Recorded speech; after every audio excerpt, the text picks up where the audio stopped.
Greetings YouTube, Skill Incarnate bringing you all the latest indie gaming goodness. Today we're going to do the next episode in my Project Zomboid tutorial series. And we're going to cover farming. Now farming is probably one of the most challenging subjects for me when I was learning to play this game. And there's not a lot of information on how to farm. Bits and pieces I picked up, but a lot more of what I learnt was from trial and error. So I'm going to try and give you some tips and tricks on how to farm, the different types of farms you can make, both indoor and outdoor, and also the different types of crops that you can grow. Specifically, I'm going to show you my pick for the best crops to grow, and also some of the common pitfalls around farming, like disease and damage to your crops. So off the bat, the most important essential tool you'll need for a farm is a trowel. You need the trowel to create a row in the dirt to drop your seeds. And you will also need some seeds. Now, I've been playing Project Zomboid, or the Drayton map, if you watched my other series for a while. And if you noted that I've been picking up all of the seeds and dropping them in this box, now you understand why. Now this isn't every single seed that you can grow in the game, but I do have the most common ones, the most useful. Now we're not going to talk about all of the seeds that you can grow in the Hydrocraft mod, but we are going to go over the ones in the base Project Zomboid game that you can grow straight away. This is, keep in mind, only a basic farming tutorial. Now going from the top, we have broccoli. Broccoli is a very slow growing crop, but it has a good yield and it will take a long time before it goes off. Good to have, but not essential. Cabbage is an essential crop, and the reason why it is because it grows fast. It has about a 14-day period to when it is fully grown, and it also has a good yield, and cabbages will give you both a hunger and a thirst reduction. So a good crop of cabbages will actually completely sustain you. And the cabbages are easy to grow, and if they get a disease, it doesn't really matter because you'll often find these cabbage packets quite numerous in the game. So, next is carrots, and carrots are another essential crop because they are an indoor crop. You can grow these inside, and this is essential in the winter time when crops that are outside will die from the cold. These don't take long to grow, about 2 weeks, and have good yield and a good return on seeds. The only problem with indoor crops is one, that you have to grow them indoors so that they won't get rained on from the rain, and that means that you have to water them manually. But they don't require a lot of water. So they are really good when you don't have a lot of water available. Next is lettuce. These are the fastest growing crops, but also rot the fastest. So I tend to avoid lettuce. It's not really that useful because often it will only feed you for 1 or 2 days and then you'll have to throw the rest of the crop out. Unless you are using this crop to grow for the purpose of compost, and we'll talk about compost maybe a little later on. Potatoes are the second most useful crop in the game. The reason why potatoes are so useful is because even though they take 3 or 4 weeks to grow, the potatoes will actually take over a month to go rotten. They last a very, very long time, and if you're good at cooking, you can even put the potatoes into salads or into stir fries. They're very useful, and by the time the potatoes go rotten, if you're a smart farmer, you'll have another crop ready to go. You can live off potatoes. Radishes are another indoor crop, the second one, and they're less useful than carrots. They have a lower nutritional value and they go off very fast. But again, because there's only 2 indoor crops, I'd probably say pick this one up if you can. You need these to survive in the winter if you're low on food. Strawberries, finally, are the least useful crop, and there's 2 reasons for this.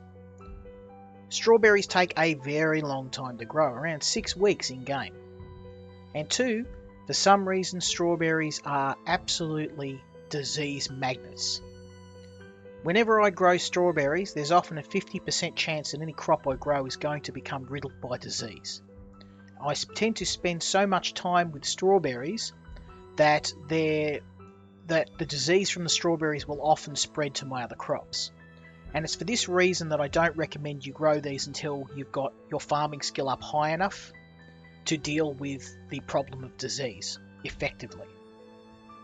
Now, the one crop I don't have here, which I absolutely wish I did, is peanuts. Peanuts is a special crop in the game because they have one extremely useful characteristic. They do not rot.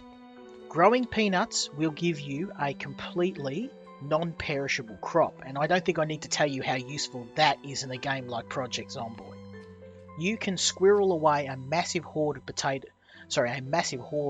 peanuts for the winter, or you can just grow a heap of them to have as a backup food in case you end up running out of your perishable food. Peanuts are an essential crop. Now that we've talked about the crops, let's grab a couple and I'm going to show you the basics of farming. Now, the crops that I usually start off with are lettuce and cabbage. The reason why is that they're very easy to grow, they don't take long, and if they die, it's less of an impact than some of my more valuable crops, like potatoes, for example. Now, if you don't have a shovel, then you can't move dirt. You can only plant seeds on dirt. So dirt such as this. You can't do it on bitumen, you can't do it on concrete. There is a way around this with a shovel, but I'll talk about that later. If you don't find a shovel and you only have a trowel and some seeds, you will need to plant your crops outside. Now, if you plant a crop outside, they can be destroyed by zombies. If a zombie walks over any crop, they will crush them and then the crop will become useless and die. Now, the most obvious way around this little problem is to build what I've got here, which is just a small wall. Now, what we do ideally is I would build a little wall here, and I've run out of ripped sheets. Now, obviously, this is not something that I would suggest you do in this sort of this small little wall here, but this is just an example of something that I would do if we were outside. If you're outside and you have no other option, you have to grow your crops outside because you don't have a shovel, then what you can do is build yourself a little enclosure like this.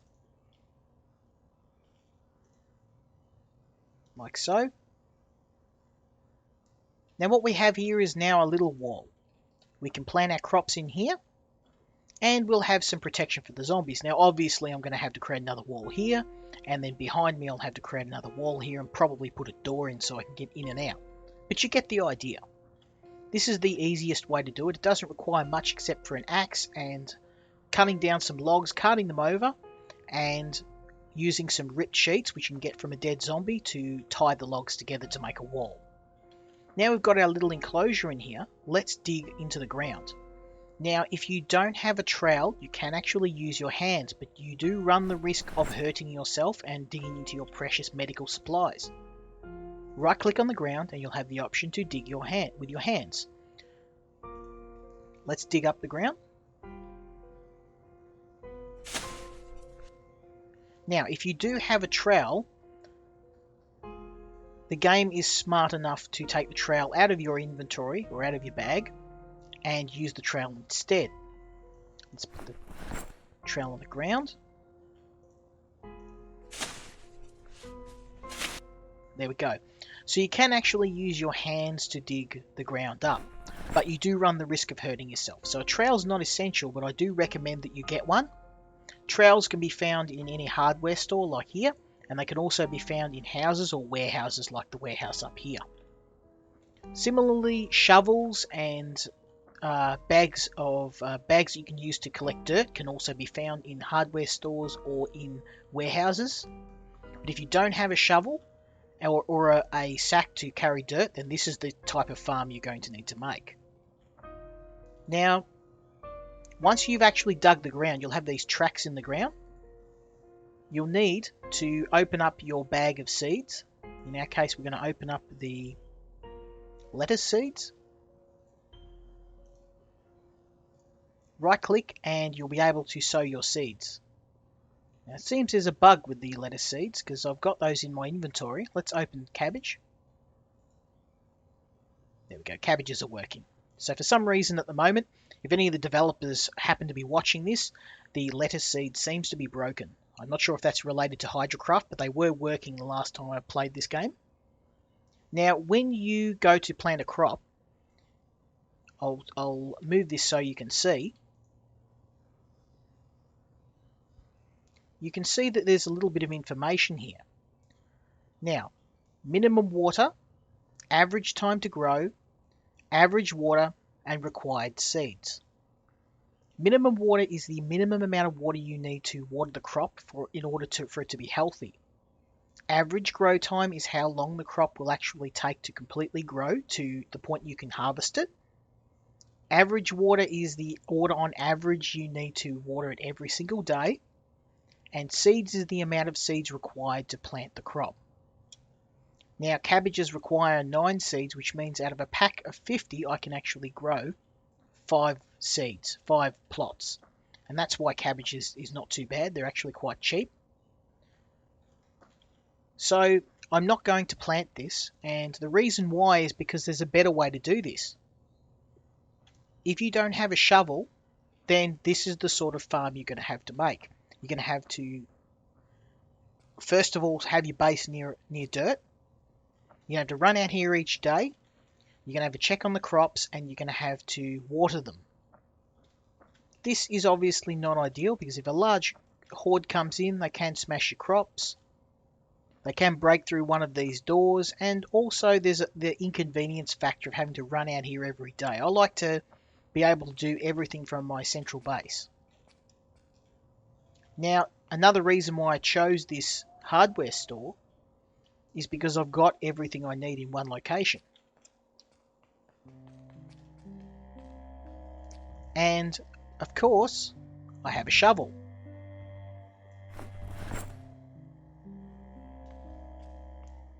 Now I have a shovel. I'm going to go and get my sack. Now, a sack is just an empty bag. You can find these in warehouses or in houses.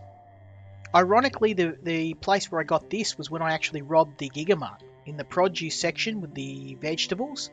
So I imagine this is just an old potato sack. So if you can't find a sack, go and check out your local supermarket. You may also find some gardening supplies there too.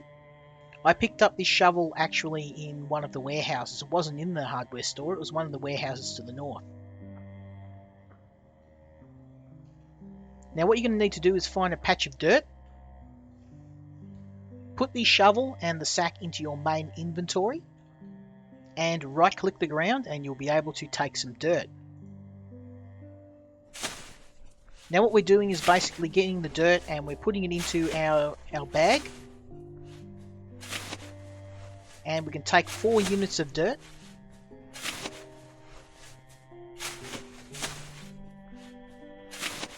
And you might have an idea of what I'm doing. I'm essentially creating a farm wherever I want. We're going to put this dirt down and I'm going to create a farm in that location. Now between episodes I've been a little bit busy, as you can see. I have an outdoor ramp, and the reason for that, of course, is to make a farm. So I'm going to create the farm here, and we're going to start by right clicking the ground and pouring out dirt from our bag. Let's just put it here for now. Now make sure that you obviously don't put it too close to your campfire. Your crops can apparently catch fire. I've never tested this theory, but a campfire next to crops can actually burn them. And given that we are standing on a flammable wooden floor, then the consequences of this could be quite dire. Now what you can see is we've essentially transferred or transformed the wooden tile to a dirt one. And we can now farm on this as though we were standing on dirt.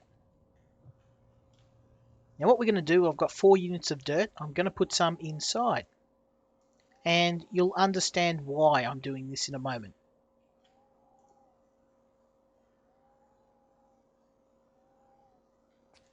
Okay, so now we have some dirt. We can right click on the dirt, dig, and create a crop. Now, there's 2 very plain advantages to doing this. One, we're very close to our base, and we can keep an eye on the crop without having to run down here every day. And 2, the zombies can't get to this. It's in our base, it's up off the ground. The only threat to this is obviously disease, and we're going to talk about that in a moment. Now, the last item that I forgot to get was a watering can. I don't think I've got one, but I do think I have a gardening spray can. I do. Now, I don't have any milk. I was actually hoping to get some milk because I was going to show you how to make a insecticide spray. I don't have any.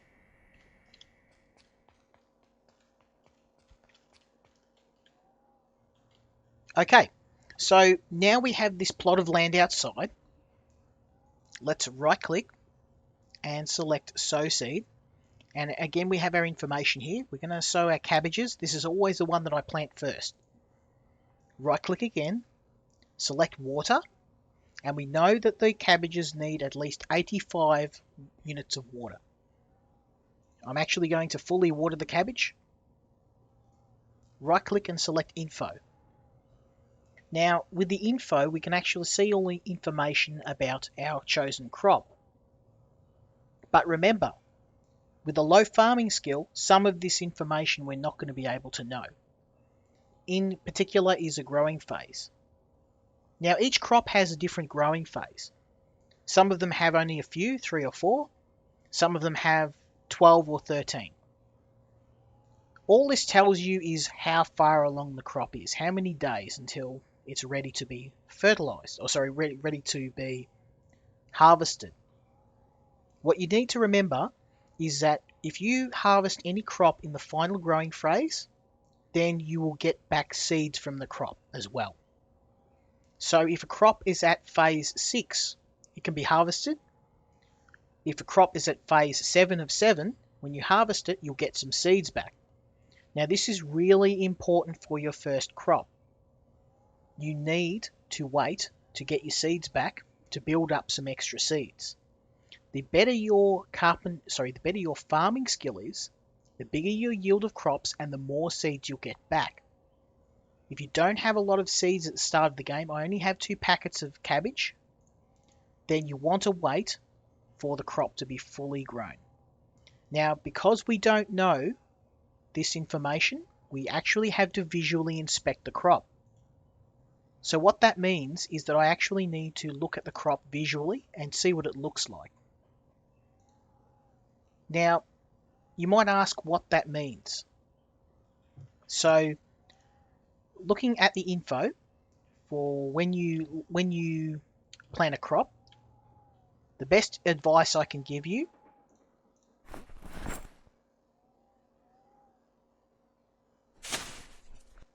is go to sow the crop. That is what the crop looks like fully grown. As you can see, that's a picture of the cabbage. Now, when it is in this phase, that means you can harvest it. Now, each of the crops will have another image.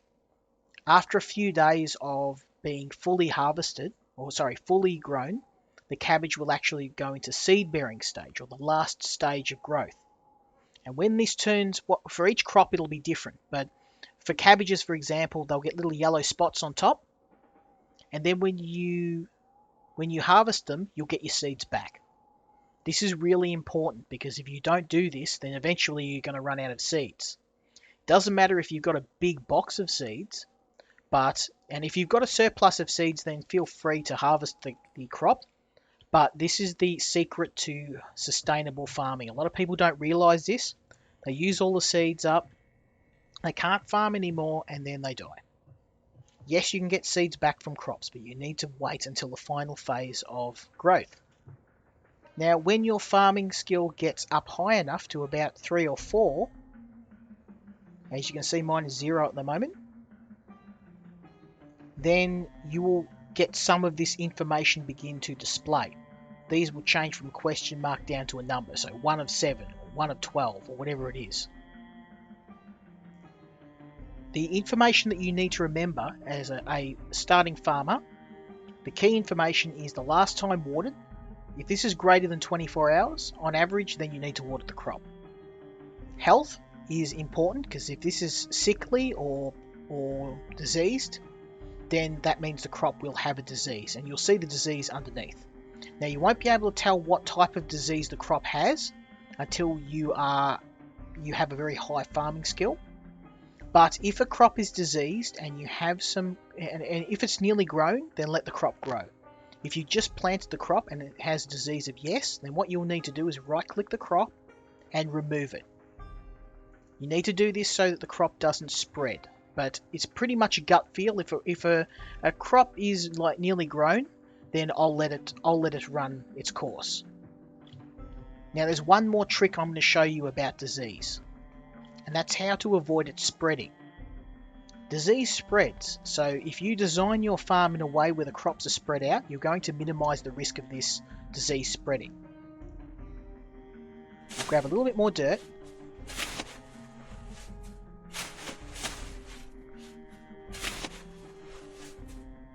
And I'm going to show you how to design your farm in a way to avoid disease from spreading.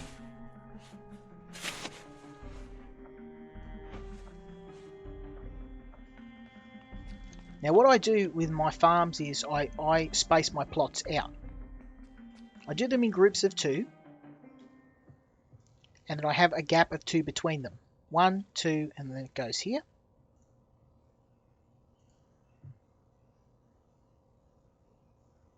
For me, this is the optimal way to grow crops, and it reduces the risk of disease spreading. So let's say that this crop here has a disease. If I leave it long enough, it will spread to this one, and then if there's another crop here, to this one, and so on. This way, disease will only spread to these 2 crops. I won't lose my whole farm. Then what I do is I'll dig here, and I'll plant a different crop. For example, lettuce or potato or whatever I want to sow. Now, let's say that you've got a disease and you actually know what the disease of the crop is. You can make a cure. Now, there are 2 cures. If your crop has pest flies, then you can use 5 cigarettes and a gardening spray can to make a pest fly cure. But you will need this here, the farming magazine. Read this.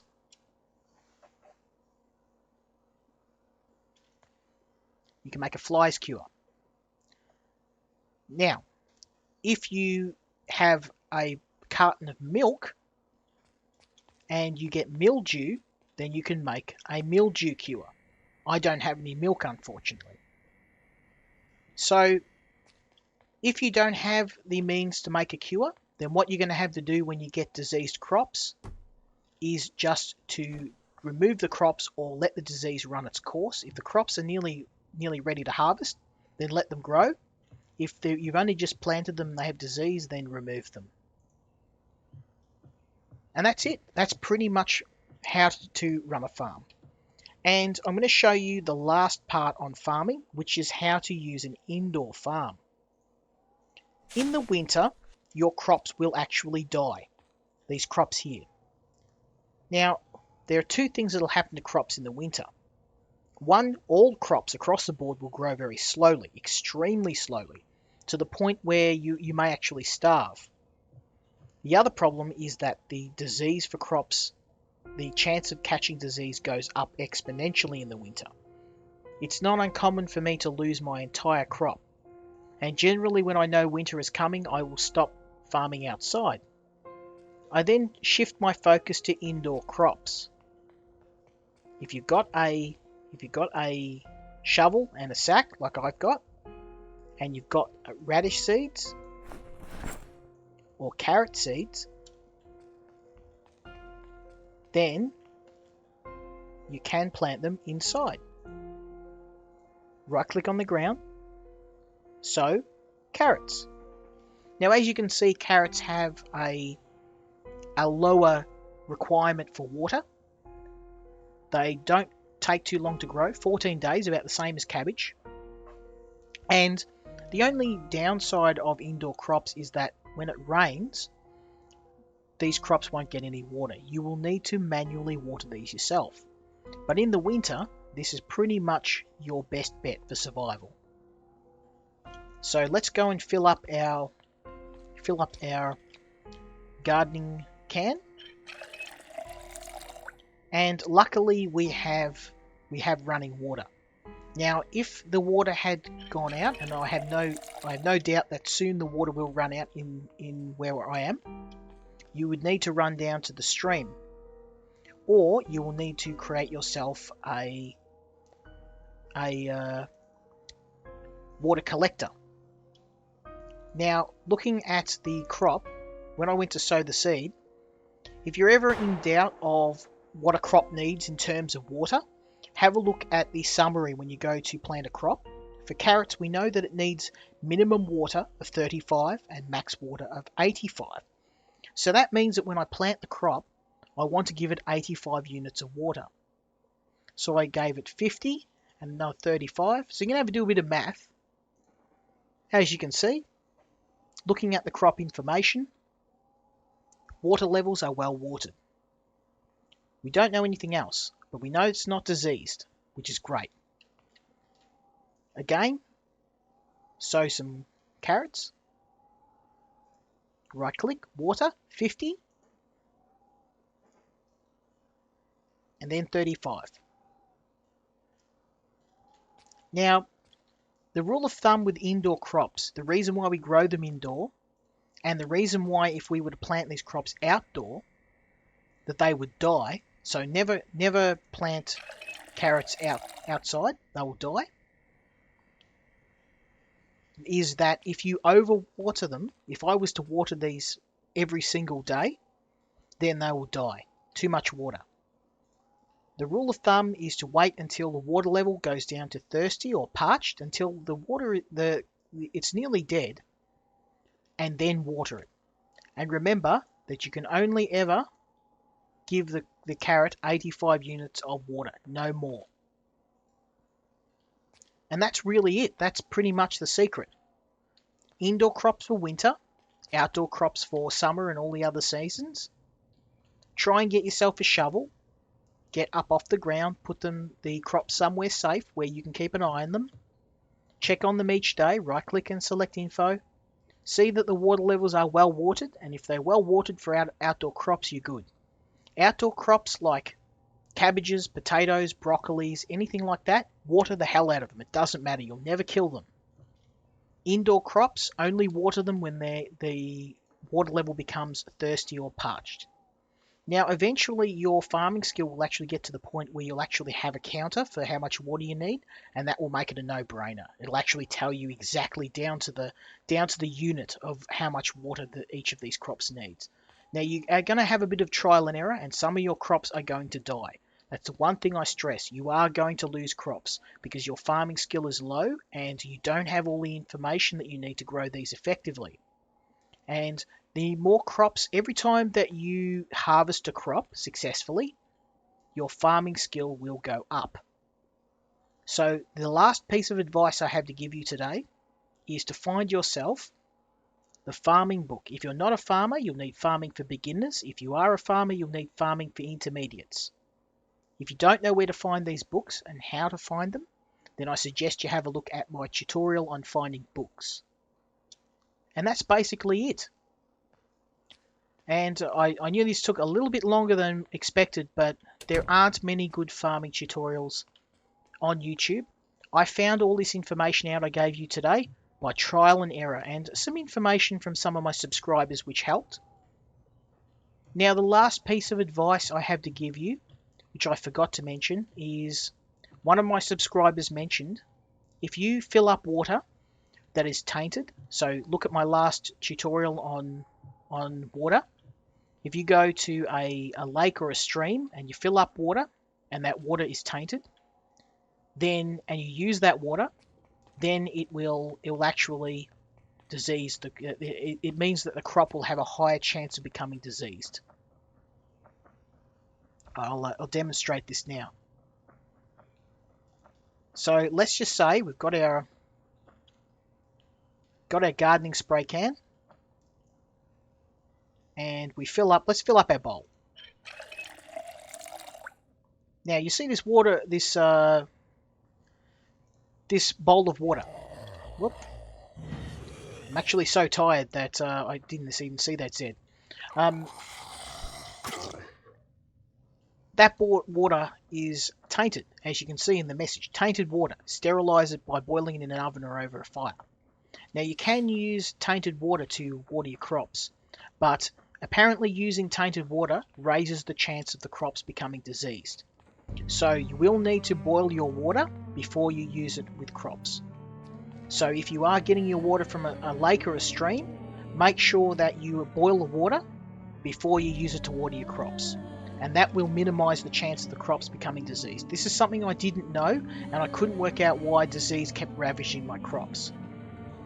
So, yeah, keep in mind that, because if you don't, then you run the risk of having disease run rampant through your crops. And that's it. I hope this information was helpful. I hope you found this tutorial helpful.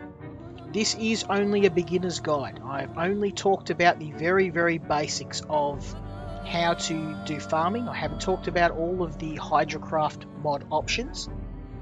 And I hope that you will join me for the next tutorial, when I'll probably go into some more advanced farming techniques, such as growing the Hydrocraft crops, growing crops like spirulina, which is like an algae style crop, and also using a composter, which is very useful to make compost, which helps crops to grow faster.